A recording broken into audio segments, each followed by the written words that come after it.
पंढरीचा वास चंद्रभागेसान, पंढरीचा वास चंद्रभागेसान, आणिक दर्शन, आणिक दर्शन विठोबा दे. नमस्कार. सी प्रेस न्यूज डिजिटल मराठीच्या सर्व प्रेक्षकांना आषाढी एकादशीच्या हार्दिक शुभेच्छा. पुंडलिक वरदे हरी विठ्ठल श्री ज्ञानदेव तुकाराम पंढरीनाथ महाराज की जय. प्रेक्षकांनो, आषाढी एकादशी म्हटली की आपल्या डोळ्यांसमोर उभी राहते ती पंढरीची वारी, टाळ मृदुंगांचा गजर आणि विठ्ठल भक्तीत तल्लीन झालेले वारकरी.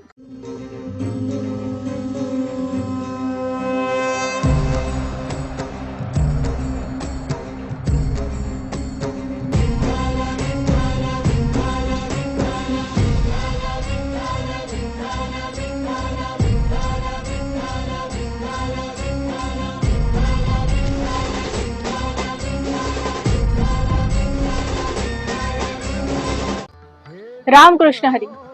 सी प्रेस न्यूज डिजिटल मराठीमध्ये आपले सर्वांचे स्वागत. महाराष्ट्राला संतांची मोठी परंपरा लाभली आहे. याच संत परंपरेचा वारसा 21व्या शतकातही तितक्याच प्रगल्भतेने पुढे नेणारे नाशिक मधील एक आध्यात्मिक व्यक्तिमत्व म्हणजेच चारुदत्त थोरात माऊली. आपल्या अथांग ज्ञानामुळे ज्यांना 21व्या शतकातील बाल ज्ञानेश्वर म्हणून संबोधले जाते अशा चारुदत्त माऊली यांचा जीवन प्रवास आणि त्यांची ईश्वरोपासना आज संपूर्ण महाराष्ट्रभरात प्रेरणादायी ठरत आहे.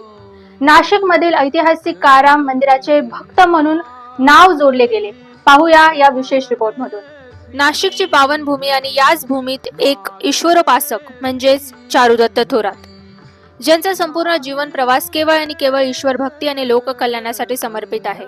नाशिकच्या ऐतिहासिक आणि पवित्र काळाराम मंदिराशी त्यांचे नाते अत्यंत अतूट आणि जवळीकतेचे आहे. चारुदत्त माऊलींनी रचलेला दत्ताष्टय हा ग्रंथ आजच्या आधुनिक युगात मानवी जीवनाच्या अंतिम आणि शाश्वत सत्याचे रहस्य उलगडणारा एक दिव्य प्रकाश स्तंभ ठरला आहे. त्यांच्या याच अथांग आध्यात्मिक ज्ञानामुळे आणि रसाळ ओवी रचनेमुळे समाजाने त्यांना 21व्या शतकातील बाल ज्ञानेश्वर ही उपाधी बहाल केली आहे. त्यांनी असंख्य अभंग, ओव्या लिहिल्या आहेत. तसेच त्यांनी विविध चक्रेही काढली आहेत. काव्य विष्णू सदन अखंड ज्ञान मंदिर या ज्ञान मंदिरातून दत्ताश्रयी अभंग, दत्ताश्रयी ओवी आणि अखंडानी साहित्याची अखंड गंगा वाहत आहे. महाराष्ट्राच्या समृद्ध वारकरी आणि संत परंपरेचा हा दैदिप्यमान वारसा नवीन पिढीपर्यंत पोहोचवण्याचे एक महान कार्य चारुदत्त थोरात माऊलींच्या माध्यमातून अविरतपणे सुरू आहे. तर असा आहे चारुदत्त थोरात माऊलींचा हा महान आध्यात्मिक प्रवास, जो मानवी जीवनाला योग्य दिशा देण्याचे काम करत आहे. हा विशेष रिपोर्ट चारू पंढरीचा दास.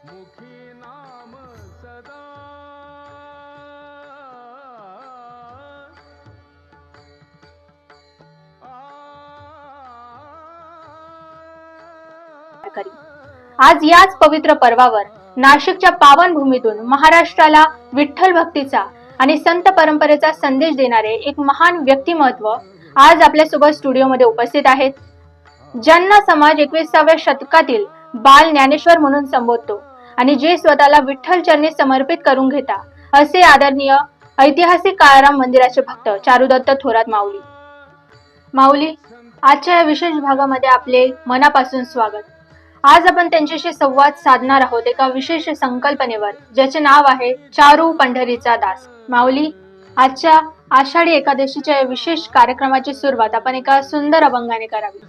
विठ्ठलासी प्रीती, विठ्ठलासी भाव, विठ्ठल हा देव मनातला, येणे मुक्ती पाही, मुक्त सत्व तोही, विचार विवेक भावना शुद्ध, तुका म्हणे बोध, रक्षयला सेतू, आप परी हेतू, मना माझी, विठ्ठल विठ्ठल विठ्ठल विठ्ठल विठ्ठल विठ्ठल जय हरी. खरंच फार सुंदर अभंग सांगितला. आज आपल्या कार्यक्रमाची सुरुवात सुंदर अभंगाने झालेली आहे. आज संपूर्ण महाराष्ट्र हा विठ्ठलमय झालेला आहे. आजच्या मुलाखतीला आम्ही नाव दिलेलं आहे चारू पंढरीचा दास. जेव्हा तुम्ही पंढरीचा दास हा शब्द ऐकतात त्यावेळेस आपल्या मनात विठ्ठल भक्तीची कोणती भावना येते? विठ्ठल हा सर्वसामान्यांचा देव आहे. सर्वसामान्य व्यक्ती, सर्वसामान्य वारकरी हा विठ्ठलाप्रती आपल्या प्रत्येक भावना माऊलीच्या स्वरूपात पाहत असतो. महाराष्ट्राला संतांची मोठी परंपरा लाभलेली आहे. निवृत्ती ज्ञानदेव, सोपान मुक्ताबाई, एकनाथ, नामदेव, तुकाराम या संपूर्ण वारकरी संप्रदायाने महाराष्ट्राला आपल्या अभंगांमधून, आपल्या ग्रंथ साहित्यामधून समाज उपयोगी असा उपदेश केलेला आहे. त्यांनी आपल्या प्रत्येक साहित्यातून समाजाचे प्रबोधन केले आहे. समाजाचे व्यापक प्रबोधन करत असताना आपल्या अभंगामधून प्रत्येक संत हा तत्कालीन परिस्थिती, तत्कालीन व्यवस्था, तत्कालीन समाज व्यवस्था यांचे लेखन करत असताना तो भक्ती तत्वाची जाणीव कशी करावी याविषयी आपल्याला मार्गदर्शन करत असतो. संतांनी आपल्या लेखनातून वारंवार सत्यशोधक विचाराची मांडणी केली आहे. सत्यशोधक तत्वांची मांडणी केली आहे. व्यसनमुक्त समाज कसा असावा, व्यसनमुक्त समाज कसा आपण घडवू शकतो याबाबत त्यांनी विश्लेषण केले आहे. शिवाय विठ्ठलाप्रती भक्ती करत असताना भक्तियोगाचं साधन हे विज्ञाननिष्ठ असावं. भक्तियोगाचं माध्यम हे अंधश्रद्धा निर्मूलनाचं एक उचित माध्यम आहे असं त्यांनी सांगितलं. भक्तियोग हा मनुष्याला ज्ञान, मुक्ती, समाधी, सत्व या विषयांची प्रेरणा देत असतो. भक्तियोगाची प्रत्येक व्याख्या मनुष्याच्या दृष्टिकोनातून ही त्याला बालपणी अज्ञानपण, तरुणपणी व्यसन, वृद्धपणी रामराम, उपयोग नाही या तत्वांची संपूर्ण अभिवृद्धी करत असते. आपण हा प्रश्न विचारला की चारू पंढरीचा दास हा उल्लेख आपण केलेला आहे. तर माझी भावना ही एकच आहे की माझ्या साहित्यातून, माझ्या अभंगामधून, माझ्या ग्रंथ लेखनातून मी समाजाला संतांप्रमाणेच भक्तियोगाचं माध्यम उपलब्ध करून देईन, व्यसनमुक्तीचं माध्यम उपलब्ध करून देईन आणि एक प्रकारे प्रबोधनाचं हे एक साहित्य समाज उपयोगी ठरावं यासाठी म्हणून मी प्रयत्न करेन. आपण दत्ताश्रय ग्रंथाची रचना केली, तसेच दत्ताश्रय अभंग, ओव्या लिहिल्या.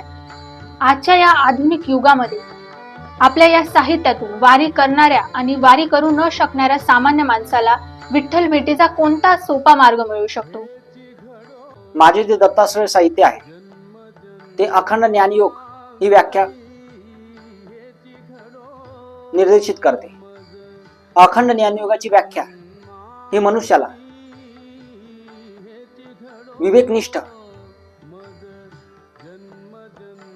बुद्धी प्रगल्भ आणि विचार प्रवर्तक अशा दृष्टिकोनातून बुद्धी प्रामाण्यवादाशी एकनिष्ठ करते.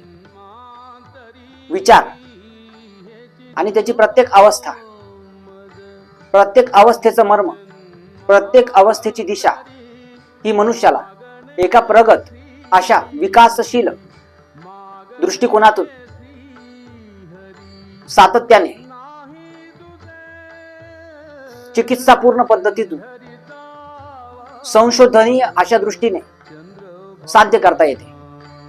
मी जे अभंग लिहिलेले आहेत तर त्या अभंगामधून मी समाजाला हेच मार्गदर्शन करू इच्छितो की आपल्या अभंगांमध्ये वेगवेगळ्या प्रकारचे अभंग आहे, कर्मयोगाशी निगडीत अशा अभंग आहे, ध्यानयोगाशी निगडीत अशा अभंग आहे, ध्यान योगाशी निगडीत अशा अभंग आहे, किंवा वेगवेगळ्या प्रकारचे साहित्य आहे, ग्रंथ साहित्य आहे, चक्रवाङ्मय म्हणजे 500 पेक्षा जास्त ग्रंथ आहे आपले लिहिलेले, 700 पेक्षा अधिक चक्र आहे उपलब्ध, आणि त्याहून पलीकडे कथा, कादंबरी या स्वरूपात सुद्धा मी लिखाण केलेलं आहे.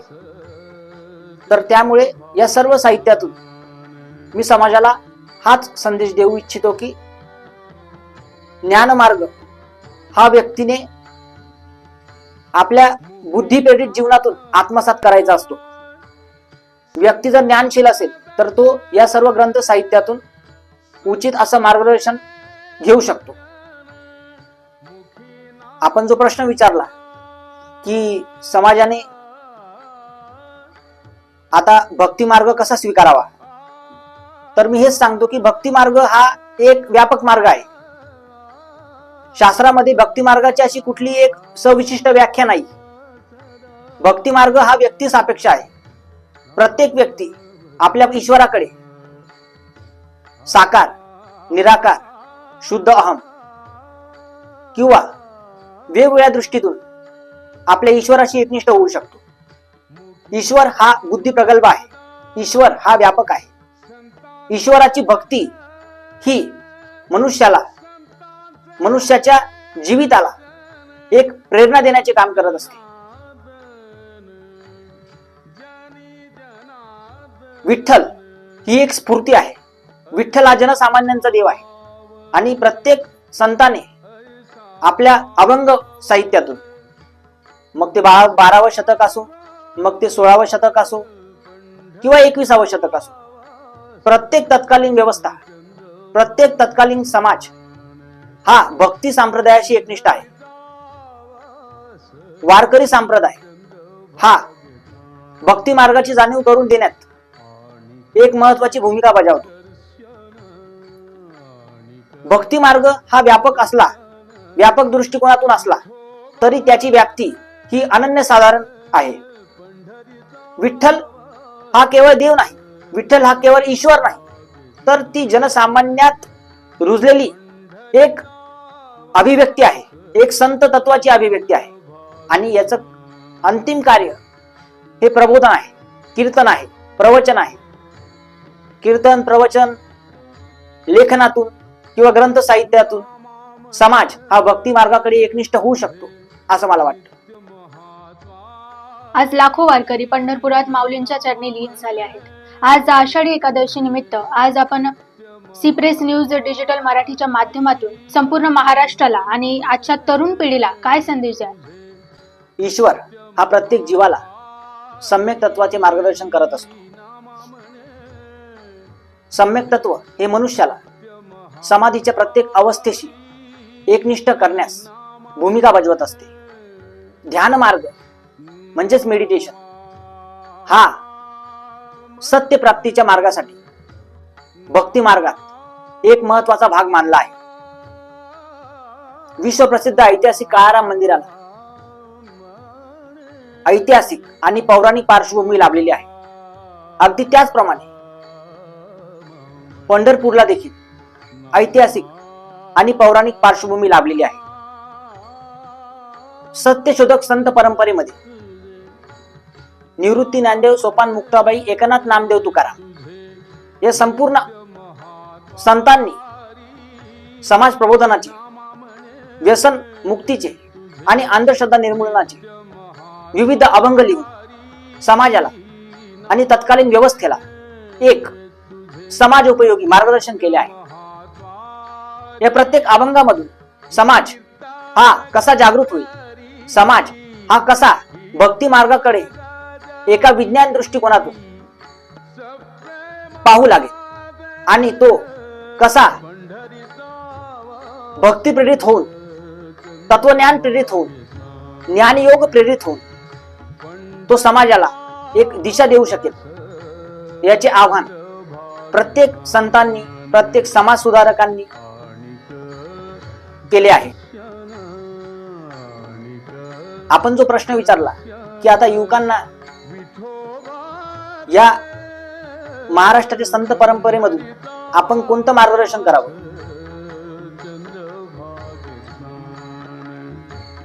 तर हा प्रश्न एकदम व्यापक आहे आणि त्याचं उत्तरही एकदम व्यापक आहे.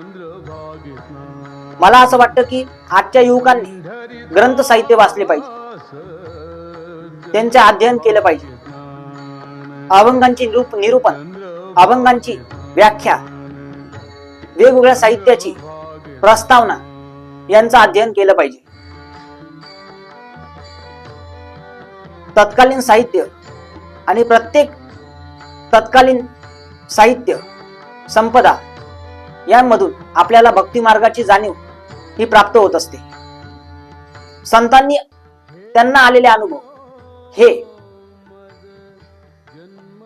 देवनागरी लिपीमध्ये व्यक्त केले, अभिव्यक्त केले. प्रत्येक संतांनी आपले आलेले अनुभव हे त्या त्या काळातील व्यवस्थेला अनुरूप भक्ती, ज्ञान, सौंदर्याच्या दृष्टिकोनातून ते अभिव्यक्त केले. युवकांनी त्यांचा आदर्श घ्यावा, साधू संतांचा आदर्श घ्यावा.